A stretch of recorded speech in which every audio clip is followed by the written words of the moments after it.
नमस्कार, स्वागत है आप सभी का। आपके साथ मैं हूं अपर्णा मौजम। वक्त हो गया उत्तराखंड की खबरों का। शुरुआत सबसे पहले बात करते हैं देहरादून की, जहां किसानों को सस्ते लोन की सौगात मिलेगी। आज बिना ब्याज के मिलेगा 3 लाख रुपए का लोन। सीएम त्रिवेंद्र रावत सुबह 11 बजे इसकी शुरुआत करेंगे। 95 ब्लॉक समेत 100 जगहों पर यह प्रोग्राम किया जाएगा। बड़ी खबर आपको बता रहे हैं देहरादून से। आज किसानों को एक सौगात मिलने जा रही है, बड़ी सौगात। 3 लाख रुपए का लोन बिना ब्याज के देने की शुरुआत करेंगे मुख्यमंत्री त्रिवेंद्र सिंह रावत। 95 ब्लॉक समेत 100 जगहों पर यह प्रोग्राम होगा और सुबह 11 बजे इस कार्यक्रम की शुरुआत होने जा रही है। यानी कि 3 लाख रुपए तक का लोन अब मिल पाएगा किसानों को। वो भी इसके लिए उन्हें कोई भी इंटरेस्ट नहीं देना होगा। तो किसानों को सस्ते लोन की सौगात आज सरकार देने जा रही है। इसकी शुरुआत करेंगे मुख्यमंत्री त्रिवेंद्र सिंह रावत। सुबह 11 बजे ये कार्यक्रम आयोजित किया गया है।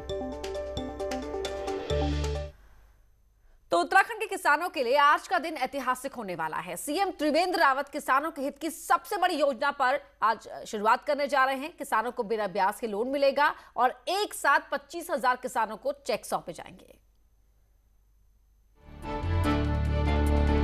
तिरंगे के 3 रंगों के साथ देहरादून में मंच सज रहा है। इसी मंच से शनिवार को मुख्यमंत्री त्रिवेंद्र सिंह रावत 25,000 किसानों को बिना ब्याज का लोन बांटेंगे।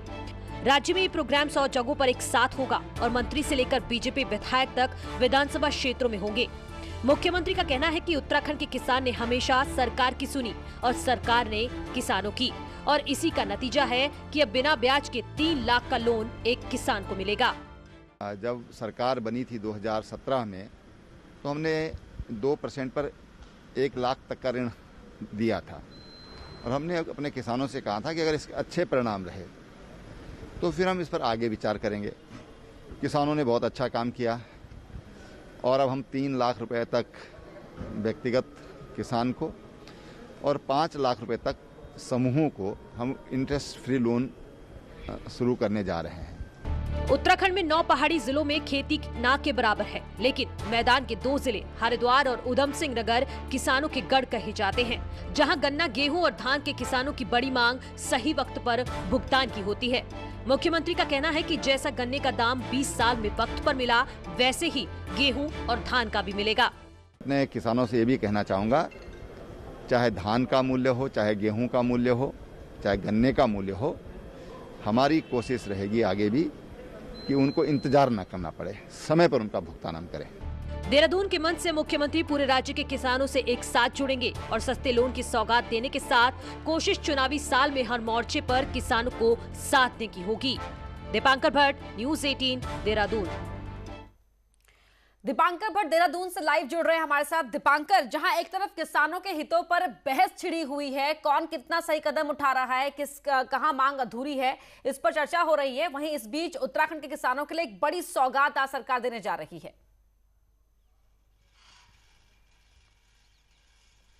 बिल्कुल अपर्णा, जिस तरह की स्थितियां अभी देश में कृषि कानूनों को लेकर और जिस तरह बीजेपी सभी राज्यों में और केंद्र सरकार ये समझाने में जुटी है कि कृषि कानून सही है, वहीं आज मुख्यमंत्री त्रिवेंद्र सिंह रावत उत्तराखंड में सबसे बड़ी जो किसान ऋण की स्कीम है, लोन की जो स्कीम है, बिना ब्याज के 3 लाख का लोन एक किसान को और 5 लाख का लोन जो ग्रुप्स है किसानों का उनको मिलेगा। और ये मंच यहां पर तैयार किया गया है। मंच की खासियत इस बार, इसमें 2 खासियत खासतौर पर। पहली बात यह कि तिरंगे के जो 3 रंग है उसी से इस मंच को सजाया गया है। यानी एक संदेश कहीं ना कहीं बीजेपी का यह कि किसान देश के साथ है, किसान के साथ सरकार साथ में उसके खड़ी है। और दूसरी बात यह कि प्रधानमंत्री नरेंद्र मोदी की एक अच्छी खासी तस्वीर इस सामने के फ्रेम में लगाई गई है। इससे पहले कम देखने को मिलता है कि राज्य सरकार के कार्यक्रमों में प्रधानमंत्री का इस तरीके से फोटो लगाया गया हो।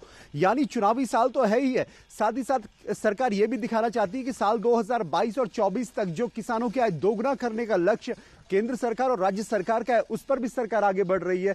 और आज देहरादून से एक कार्यक्रम मुख्यमंत्री इसका शुभारंभ करेंगे। 100 जगहों पर यह कार्यक्रम होगा राज्य में, जिसमें 95 ब्लॉक्स है और 5 अलग अलग जगहों पर यह कार्यक्रम होगा। मुख्यमंत्री त्रिवेंद्र सिंह रावत, बीजेपी के सभी विधायक, सभी मंत्री अपनी अपनी विधानसभाओं में होंगे और 2022 की शुरुआत से ठीक तकरीबन 1 साल पहले एक बड़ा कार्यक्रम सरकार किसानों के मैसेज के साथ देना चाहती है। 8.5 लाख के किसान आसपास उत्तराखंड में है और बड़ी बात यह है कि उधम सिंह नगर और हरिद्वार जो बड़े डिस्ट्रिक्ट हैं जहां पर गेहूं, गन्ना और धान की खेती होती है, उन किसानों के लिए एक बड़ी सौगात होगी। इसके अलावा आप चाहे मछली पालना चाहते हैं, आप रेशम का कोई व्यापार करना चाहते हैं, आप इसके अलावा कोई दूसरे छोटे उद्योग का काम करना चाहते हैं, उसके लिए भी आपको लोन मिलेगा। सरकार तो अपनी तरफ से यहाँ पर ये दावा कर रही है कि वो हर स्तर पर चीजों को कवर करने की कोशिश कर रही है, राहत पहुंचाने की कोशिश कर रही है। वहीं विपक्ष दीपांकर बीच ये आरोप भी लगा रहा है कि जो संख्या है किसानों की बहुत कम है, इस पूरी योजना के तहत कवर की जा रही है या फिर जो राशि दी जा रही है वो कम है।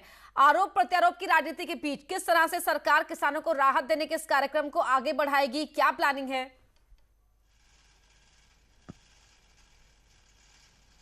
बिल्कुल अपर्णा, मुख्यमंत्री त्रिवेंद्र सिंह रावत की जिस तरह आपने बात सुनी, उनका साफ तौर पे कहना है कि गन्ना किसानों की पेमेंट का मुद्दा हो या फिर किसानों को लोन का मुद्दा हो, सरकार 20 साल में इस तरह उत्तराखंड में कभी पहले काम नहीं हुआ जिस तरीके से अब किया जा रहा है। और आगे भी चाहे धान की पेमेंट हो, चाहे गेहूं की पेमेंट हो, चाहे फिर गन्ने की पेमेंट हो, वो तय वक्त पर होगी। रही पहाड़ में किसानों की बात हो, जो आजकल खेती जिस तरीके की होने लगी और क्लस्टर फार्मिंग को जिस तरीके से बढ़ावा देने की बात है, वो किसान कर सकते हैं। इसके अलावा जो और भी किसानों को चाहे मशीनों में राहत हो, चाहे खाद में राहत हो, चाहे उनको सब्सिडी की बातें हो, चाहे ऑर्गेनिक फार्मिंग की बात हो, चाहे वह आपको कहीं पर पोल्ट्री फार्म का बिजनेस करना है, आपको मछली पालन करना है, आपको सभी जगह पर राहत मिलेगी। और खास बात यह है कि ये चुनावी साल है। इससे पहले भी सरकार ने 2 स्कीमें चलाई जिसमें 1% और 2% ब्याज पर लोन दिया गया, उसको सरकार ने यह माना कि वो सक्सेसफुल रहा। और अब मुख्यमंत्री का यह कहना है कि एक बड़ा स्टेप हमारा है। और खास बात यह भी है कि चुनावी साल है तो कहीं ना कहीं किसानों को रिझाने की एक बड़ी कोशिश भी सरकार की तरफ से है।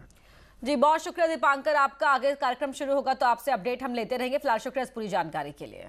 चलिए बढ़ते हैं आगे। देहरादून से उत्तराखंड परिवहन निगम के लिए बड़ी खबर है। मुख्यमंत्री त्रिवेंद्र सिंह रावत ने रोडवेज के लिए 24 करोड़ 72 लाख रुपए मंजूर किए हैं। पहाड़ों में निगम के नुकसान की भरपाई के लिए रकम मंजूर की गई है। पहले 2 करोड़ 16 लाख की मंजूरी मिली थी और अब सीएम ने इसे 24 करोड़ 72 लाख कर दिया है।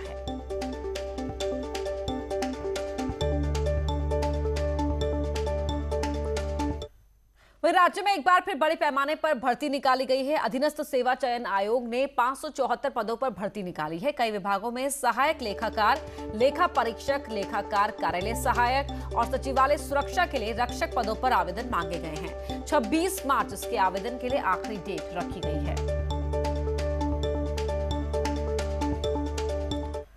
अल्मोड़ा के चितई मंदिर में प्रबंधक की नियुक्ति के विज्ञापन पर सुप्रीम कोर्ट ने रोक लगा दी है। अल्मोड़ा के डीएम ने इसके लिए विज्ञापन जारी किया था और अब सर्वोच्च अदालत ने आदेश दिया है कि इसे लेकर आगे कोई कदम ना उठाया जाए। सुप्रीम कोर्ट इस मामले में अब 26 फरवरी को सुनवाई करेगा। सुप्रीम कोर्ट ने अल्मोड़ा के डीएम और पर्यटन सचिव को नोटिस जारी कर जवाब भी मांगा है।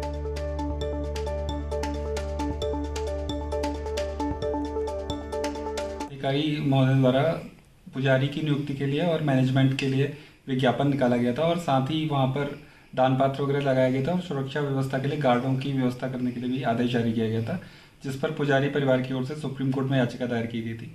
और कोर्ट ने फिलहाल विज्ञापन पे और आगे की सभी कार्रवाइयों पे जो जिला प्रशासन द्वारा की जा रही है उस पर रोक लगा दी है।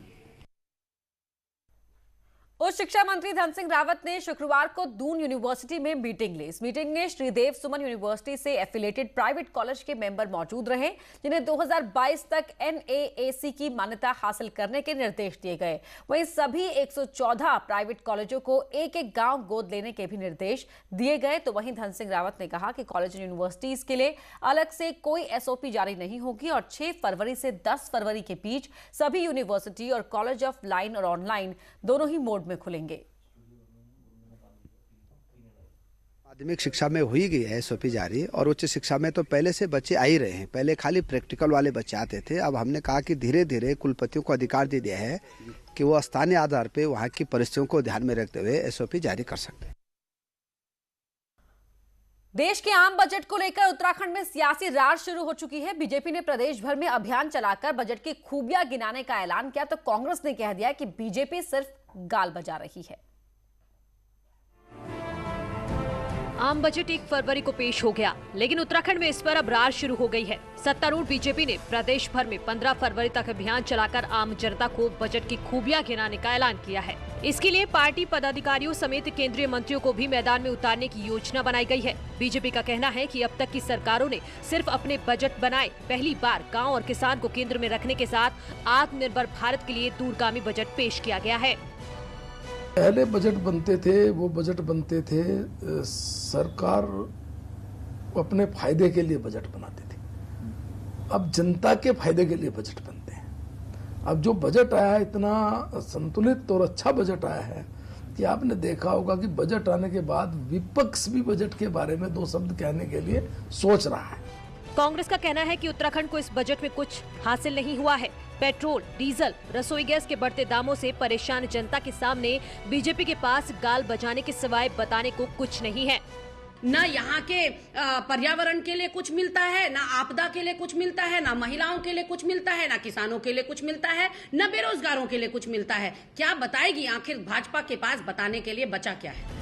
बजट पर रार के बीच अब ये बीजेपी और कांग्रेस का अपना अपना कौशल होगा कि वो जनता को अपनी बात से कितना सहमत कर पाते हैं। सुनील प्रभात, न्यूज़ 18, देहरादून। देहरादून में मुसीबत के दौरान मदद के लिए पैनिक बटन की शुरुआत की गई और स्मार्ट सिटी के तहत लगे सीसीटीवी कैमरों के पोल्स पर पैनिक बटन लगाया गया है। इस पैनिक बटन को दबाते ही स्मार्ट सिटी के कंट्रोल रूम में तुरंत जानकारी पहुंचेगी। साथ ही पास के सिटी पेट्रोलिंग टीम को भी खबर होगी, जिसके बाद तुरंत मदद भी मिलेगी। पैनिक बटन को देहरादून में सुरक्षा के लिहाज से क्रांतिकारी कदम माना जा रहा है। अभी शहर में 14 जगहों पर ये पैनिक बटन लगाए गए हैं और जल्द ही अन्य जगहों पर भी इन्हें लगाया जाएगा। इसका मूल रूप से जो उद्देश्य है कि अगर कोई आदमी कहीं कोई डेस्परेट टाइप का हो या कोई इस तरह का हो कि जिसको कोई रास्ता ना सूझ रहा हो या किसी चीज़ के कारण वो परेशान हो या कोई किसी किस्म के भय से ग्रसित हो, तो वो इस बटन को दबा सकता है। और ये इवन चाइल्ड फ्रेंडली भी है, इसकी हाइट थोड़ा सा कम है। ये सब स्थानों पर नहीं, कुछ स्थानों पर है ये। और अब आपको कोरोना अपडेट दे देते हैं। तो शुक्रवार को राज्य में कोरोना के 43 नए केस सामने आए, जबकि 24 घंटे में 4 कोविड मरीजों की मौत हो गई। तो कई 7,400 हेल्थ वर्कर्स का वैक्सीनेशन किया गया और अब तक 70,000 हेल्थ वर्कर्स का वैक्सीनेशन हो चुका है।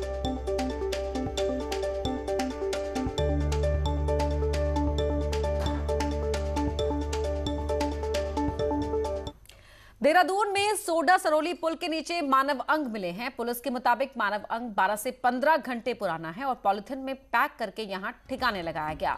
डॉग स्क्वाड के साथ पुलिस भी मौके पर पहुंची और बाएं पैर को अपने कब्जे में लिया। पुलिस ने इसे डीएनए टेस्ट के लिए भेज दिया है। अब जांच के बाद ही पूरी घटना का पता चल सकेगा।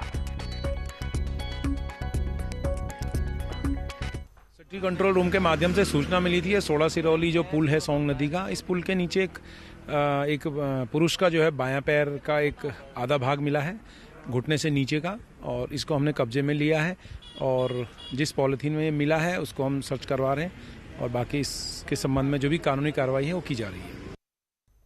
हल्द्वानी में एक ज्वेलर से रंगदारी मांगने के मामले पुलिस ने बड़ा पर्दाफाश किया। पुलिस के मुताबिक रंगदारी जेल के भीतर बंद खूंखार कैदी ने मांगी थी। उधम सिंह नगर के सितारगंज जेल में बंद एक खूंखार कैदी ने हल्द्वानी के ज्वेलर को मोबाइल कॉल कर 50 लाख की रंगदारी मांगी और पैसे न देने के एवज में जान से मारने की धमकी दे दी। हैरानी की बात यह है कि जिस राहुल राठौर नाम के कैदी ने ज्वेलर से रंगदारी मांगी, वो एक कारोबारी की हत्या में उम्र कैद की सजा काट रहा है। पुलिस के मुताबिक अखबार में छपे ज्वेलर परिवार के एक शोक संदेश को पढ़कर कैदी को रंगदारी मांगने का आइडिया सूझा। पुलिस अब मोबाइल के जेल में पहुंचने की जांच कर रही है। पुलिस ने जेल तक सिम और मोबाइल पहुंचाने वाली 2 महिला समेत 5 लोगों को अरेस्ट कर लिया है। उसमें वर्कआउट में तत्काल काम किया है। ये जो कॉल आई थी उनके पास में जो रंगदारी मांगी गई है वो राहुल राठौर नाम से जो मुख्य आरोपी हैं वो सितारगंज सेंट्रल जेल में निरुद्ध हैं, उसके द्वारा जो है ये कॉल की गई और उसने सिम के अरेंजमेंट के लिए जिन लोगों को लगाया उसमें 3 पुरुष हैं, 2 महिलाएं हैं, वो सभी हमारी गिरफ्त में हैं। उनको सभी को अरेस्ट कर लिया गया है और वो सभी लोग 120B के इसमें मुलजिम हैं। चंपावत के टनकपुर सीएचसी में मानवता को शर्मसार करने वाली घटना सामने आई है। डिलीवरी को आई मजदूर गर्भवती महिला को अस्पताल स्टाफ ने सिर्फ इसलिए भर्ती करने से इनकार कर दिया क्योंकि उसके पास जच्चा बच्चा कार्ड नहीं था। इस बीच महिला ने अस्पताल में ही एक पेड़ के नीचे नवजात को जन्म दिया। वहीं कुछ लोगों के दखल देने के बाद जच्चा बच्चा दोनों को अस्पताल में एडमिट किया गया। हालांकि अस्पताल प्रशासन इस मामले में कुछ भी कहने से बच रहा है। तो सूचना के बाद अस्पताल पहुंचे एसडीएम ने मामले को गंभीर देखते हुए सीएमएस को जांच के आदेश दिए। देखा जो अंदर ये अस्पताल में आई थी, उनके पति कह रहे थे कि हमने इनको एडमिट करने के लिए यहाँ रिक्वेस्ट करी, लेकिन उन्होंने एडमिट नहीं करा। इतने में रुड़की सिविल अस्पताल में हेपेटाइटिस और एचआईवी के मरीजों को अब टेस्ट रिपोर्ट के लिए लंबा इंतजार नहीं करना पड़ेगा। प्रबंधन जल्द ही 30 लाख की लागत से एनालाइजर मशीन खरीदने जा रहा है, जिसमें एक साथ 100 सैंपल की जांच हो सकेगी और मरीजों को अन्य जगहों पर भटकना नहीं पड़ेगा।